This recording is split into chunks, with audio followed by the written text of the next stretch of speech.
Hello everyone, this is Jason from Primetime Aquatics. I am going to share with you one of the most gentle of gourami, and that is the Honey Gourami. Hope you enjoyed the video. Appreciate you being here. So the tank you're looking at here is a standard 20 gallon, and we have lots of Honey Gouramis in this tank. As you can see, these are great fish, and they're great fish because they are one of the more peaceful gourami types that you could possibly want in a community tank. And because of that, they make a great community tank addition. Honey Gouramis are from India and Bangladesh, where the water parameters there can vary depending on the region in which they're found. They are an awesome fish. One of the reasons why is because they stay relatively small, and so they're going to top out right around 2 to 2.5 inches or so. You can see the coloration here. They are really pretty fish. Now the coloration is going to vary a little bit depending on whether it's a male or female. The males tend to have a little bit more color. The females not quite as much. There are also other color varieties. Some of them are a little bit more red. Others have a lot more yellow. So there is a color in the Honey Gourami family for just about everyone. As I mentioned, these are peaceful fish that are going to live somewhere between 3 to 6 years. I've heard people have them live a little bit longer. The tank mates for these fish, you've got a lot of options, provided that they're not too big, they're not super active, and they're relatively peaceful. So fish that I tend to like to keep with Honey Gouramis. In this tank that you're looking at, we've got a bunch of panda cory cats here and a couple bristlenose plecos, which are hiding in the rocks somewhere. Other types of fish, your live bearers like your guppies and your endlers, potentially your smaller mollies, that may work too. A lot of your smaller tetras are going to be great, so all of your neon varieties, your standard neons, your black neons, your gold neons.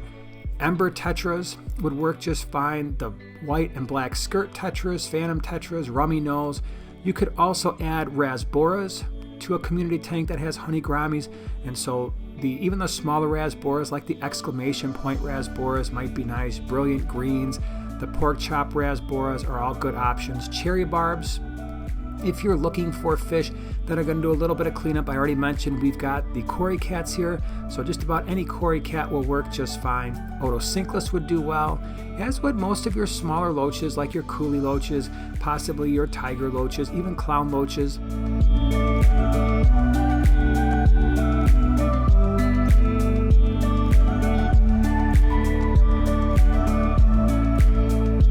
By the way, we have a ton of species profiles in the description below if you want more information on fish that can go with Honey Gouramis. And if you are looking for Honey Gouramis, definitely check out Flip Aquatics, flipaquatics.com. They are a channel sponsor.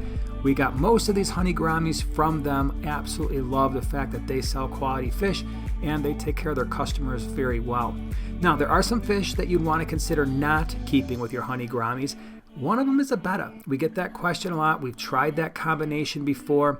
Didn't really work out that well. Cichlids, for the most part, you might see them try to take on a dominant role in the tank, and sometimes the Honey Gourami finds itself on the wrong side of that role. A lot of fast-moving fish. Even though the Honey Gouramis are relatively active here because they're in a group, sometimes they can be a little bit shy. And when that happens, fast-moving fish like rainbow fish, although temperament, they get along just fine. Sometimes they can make the gouramis a little bit shy. Any of your fin-nipping fish like your tiger barbs, that often doesn't work. Sometimes your larger tetras like your Buenos Aires tetras, maybe your red-eye tetras, that combination may or may not work. I would definitely also avoid trying to keep Honey Gouramis with other types of gouramis, especially the dwarf gouramis, the opalines, the blues, the golds. Those gouramis are far more aggressive and they don't tend to appreciate having others like them in the tank.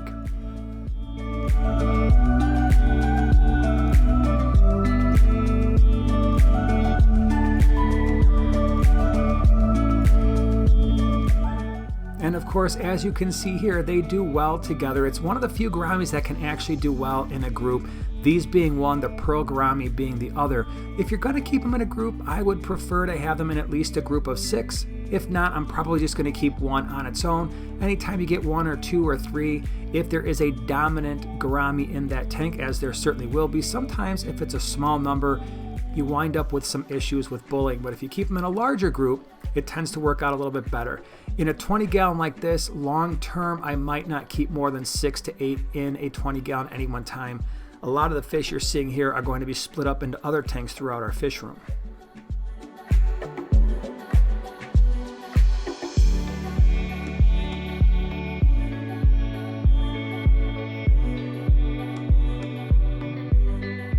So water parameters. What are the water parameters for a Honey Gourami? Temperature, they're going to have a decent range. Somewhere around 74 to 80 is going to do well.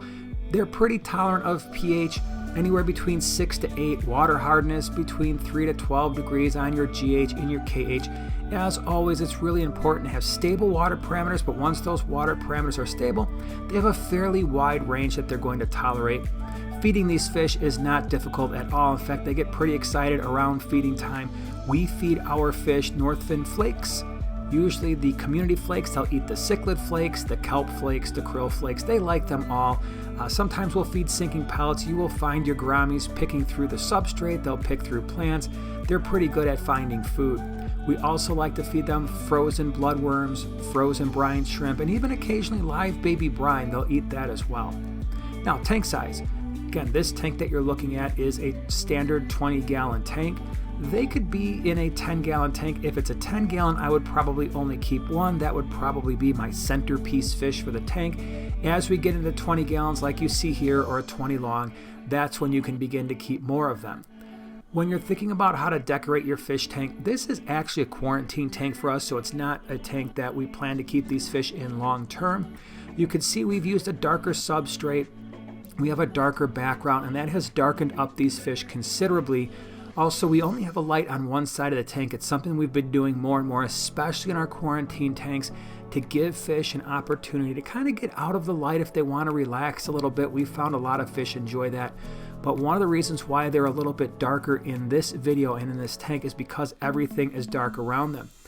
These fish will lighten up considerably when you put them on a lighter substrate and maybe have a lighter background. So just keep that in mind. The fish color will change depending on the types of decorations you have in the tank.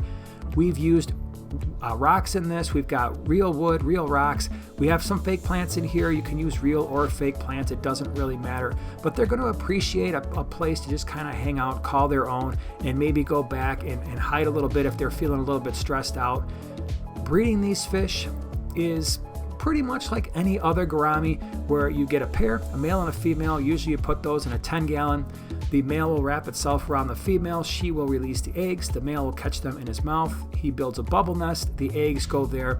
After that happens, remove the female, because at that point the male will probably be very rough on the female. So remove the female. Takes a couple days for the eggs to hatch. Once they do, I would probably remove the male. And then those little tiny baby fish, they're going to need some infusoria, so they're going to need some very, very small food. Usually after about a week or so, you can switch them over to live baby brine, and then after that, eventually crushed flake food. But that's basically how I would raise the fry. This is an absolutely fantastic fish. It is well worth considering whether you've got that smaller 10 to 15 gallon tank and you're just looking for a single fish as a centerpiece to bring in a little bit of color, or maybe you want a little bit of a larger group in a 20 gallon or larger. Either way, this is an awesome fish. Highly recommend, if you have an opportunity to add them to your fish tank, definitely do so. Again, if you want more information on tank mates, that is in the description below. And if you're looking for these fish online, check out flipaquatics.com. Appreciate you being here, and we'll see you in the next one.